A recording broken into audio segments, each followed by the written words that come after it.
Meanwhile, all of the auto jobs were being shipped to China because they're very strong on electric. And it lives off an estimated 200,000.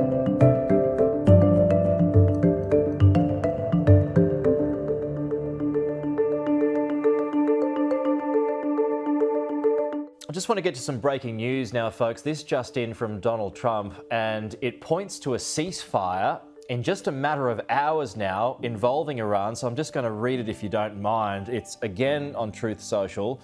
And he says, congratulations to everyone. It's been fully agreed by and between Israel and Iran that there will be a complete and total ceasefire in approximately 6 hours from now, when Israel and Iran have wound down and completed their in-progress final missions.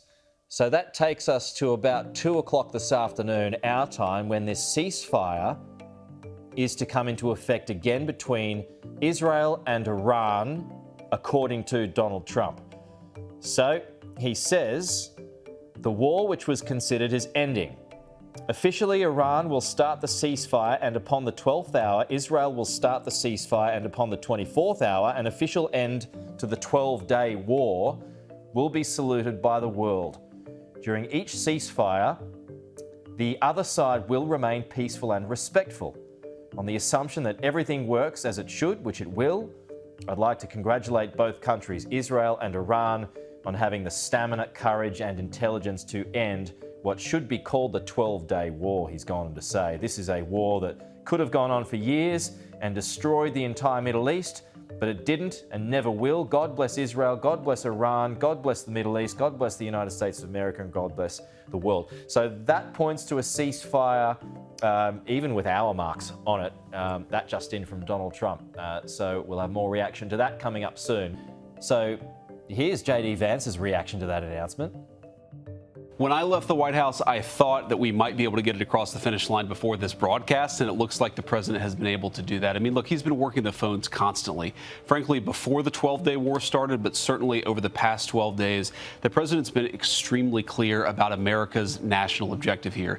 It is to create a world where Iran cannot build a nuclear weapon. We, of course, destroyed the nuclear program that they had, and the president told the entire team, we're going to work to make sure that they don't try to rebuild that nuclear capability in the future. And it's, look, this is a great thing for Israel. Think about this. They've accomplished an important military objective. They've helped us destroy the Iranian nuclear program. They've also destroyed the conventional missile capability of Iran that threatened the country of Israel. For the Iranians, I think this is a new opportunity to actually pursue the path of peace. As I said yesterday, what the Iranians have showed through their support of terror networks, through their now failed effort to build a nuclear weapon, is that they're just not very good at war. And I think the president really hit the reset button and said, look, let's actually produce long-term peace for the region. That's always been his goal. I actually think when we look back, we will say the 12-day war was an important reset moment for the entire region. Would you be surprised if Iran is sending out signals that it doesn't have a specific ceasefire plan? How would the communication have been with the Iranians to get this level of confidence to put out that detailed statement? Well, one of the things I've learned, Brett, about the Iranians in the past, 4 or 5 months that I've been in this job is what they say publicly and privately can sometimes be very different. I think what the Iranians have shown very clearly is they don't want this war to go on for much longer. Their air defenses have been totally destroyed. Their conventional missile program has been largely destroyed. And of course, their nuclear program has been obliterated, as I said before. So I think the Iranians are at a place where they don't want to keep on fighting.